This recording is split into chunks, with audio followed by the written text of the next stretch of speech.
Stories of mythical creatures and lake monsters have been told in folklore around the world for hundreds of years, especially in Scotland, where the Loch Ness Monster, or Nessie as it is sometimes called, has long been rumored to inhabit Loch Ness in the Scottish Highlands. What's up guys, Freindlyneighborhoodpig here. In this video, we're going to be going over a lot of the evidence involving the Loch Ness Monster. Be sure to like and subscribe, and don't forget to check out some of the other videos on my channel if you're interested. And now, let's just get into the video. Ancient stone carvings made by the Picts, the group of people who lived in the area, depict strange, unidentifiable creatures some say are the Loch Ness Monster. What is thought by some to be the earliest known reference to the monster in writing dates back to the 6th century. The story appears in a biography of Saint Columba, who was a missionary credited with helping spread Christianity in Scotland, and reportedly happened in the year 565 AD. According to the book, one day Saint Columba encountered a man being buried by the river Ness, and was told that the man had been savagely bitten by a water beast while he was swimming.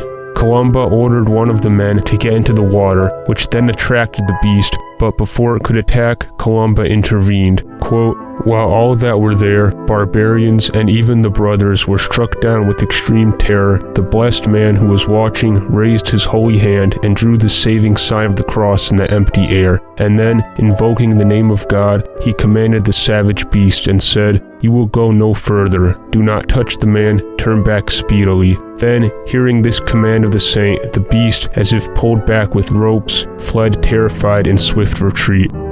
One of the earliest reported sightings in modern times allegedly occurred in 1871 or 72 by a man called D. Mackenzie, who says he saw something wriggling and churning up the water. However, this account was not published until 1934, when Mackenzie wrote it in a letter he sent to Robert Gould, who was investigating the monster. Mackenzie says he told the story to his friends before the monster became well known.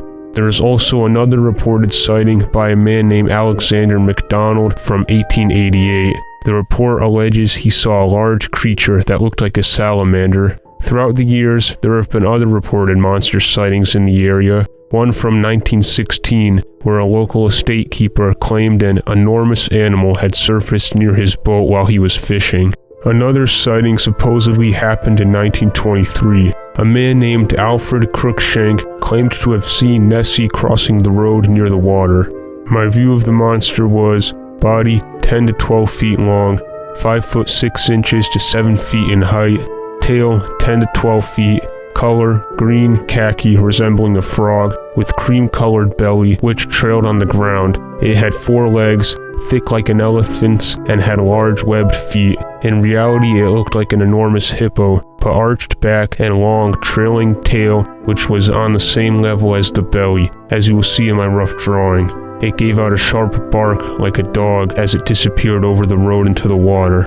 Many of these early sightings did not get properly documented until there was already public interest in the monster, which was years after they allegedly happened. The modern legend and widespread interest in it began in 1933.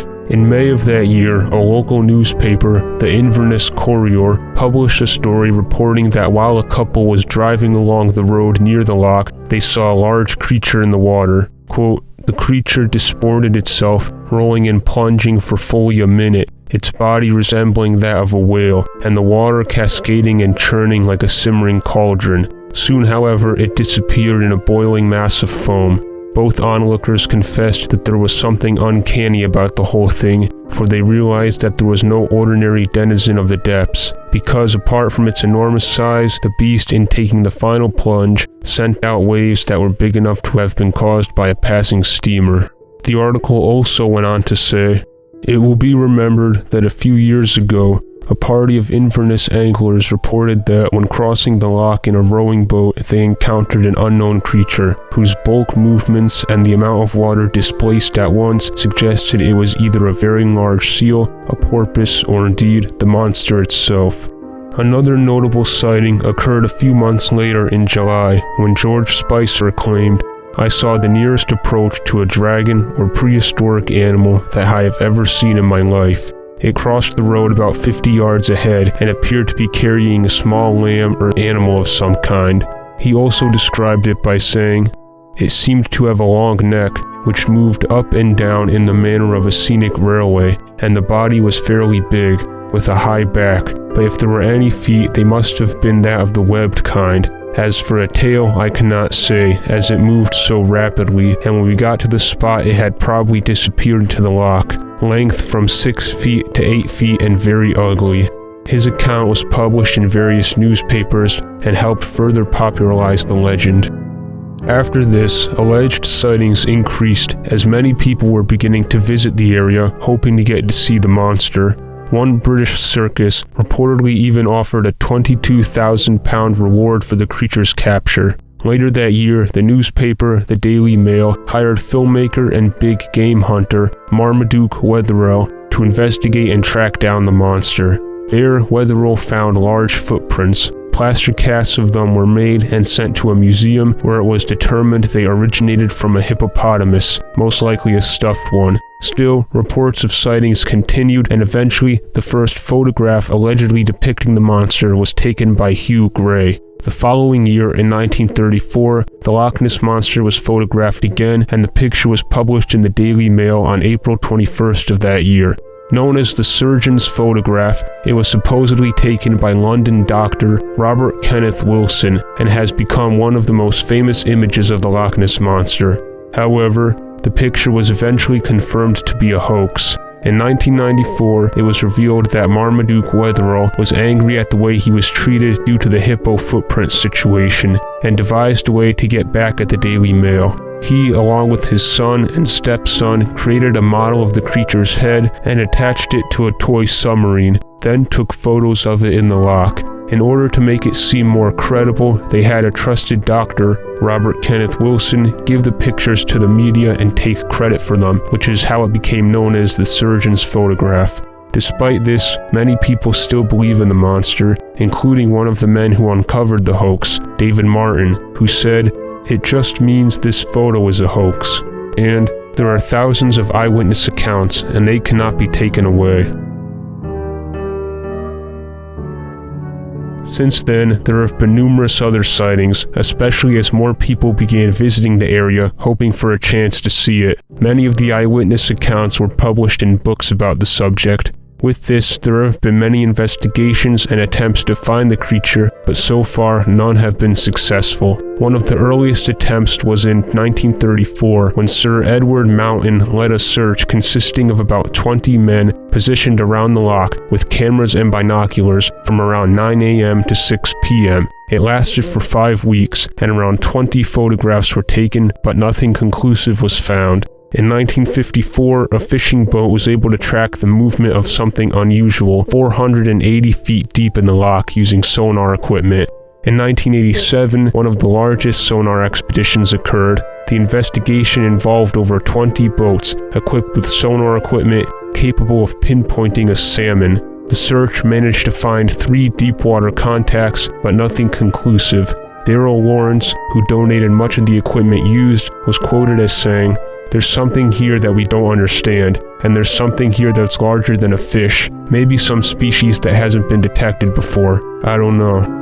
However, another large sonar expedition in 2003 that used 600 sonar beams and satellite tracking failed to find any evidence of anything out of the ordinary.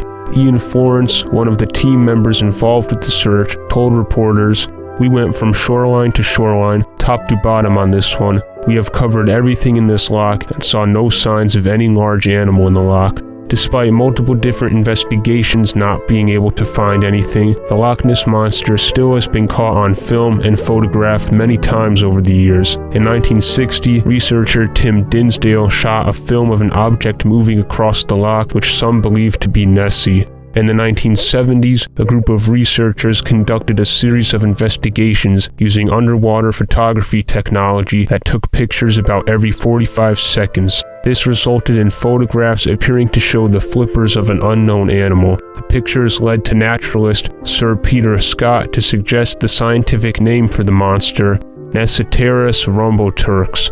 Ness being the name of the loch, combined with other words derived from Greek. Together, they roughly translate to Ness Monster with a diamond fin. It has also been pointed out by some that it may be an anagram, and when the letters are rearranged, it says Monster Hoax by Sir Peter S. However, Scott has denied this, and Robert Rines, who led the investigation responsible for the pictures, responded saying you could also get, yes, both pics are monsters, are, if you arranged the letters another way. While some believed these pictures were proof, there were others, including those at the British Museum of Natural History, that argued that they were not sufficient enough to prove the existence of a new species. Even today, sightings of the Loch Ness Monster continue. Some of the more recent ones include this picture taken in 2013 by amateur photographer David Elder, and a video shot by a tourist in 2017. According to the official Loch Ness Monster sightings register, there were a total of 6 sightings last year in 2022.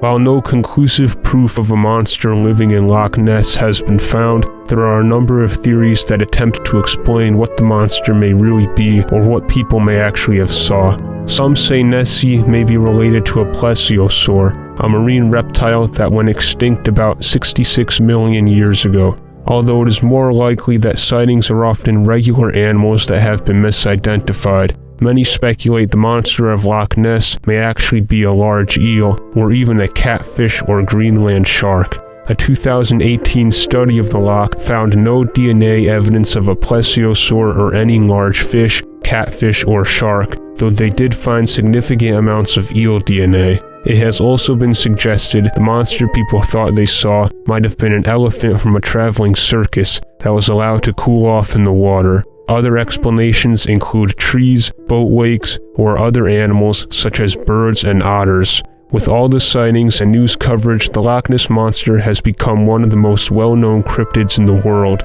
It has been good for Scotland's economy too, helping to bring in millions of dollars each year through tourism. Despite decades of research and hundreds of sightings, no proof has ever been found, and it will, for the most part, remain a mystery.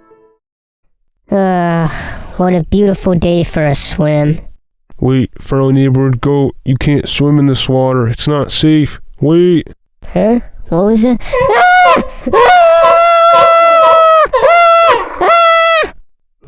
Anyway, looks like that's gonna be it for this video. Thank you guys for watching. If you liked it, don't forget to subscribe, like the video, and also if you're interested, check out some other videos on my channel too. I'll be back soon with another video. This has been the Freindlyneighborhoodpig, signing off.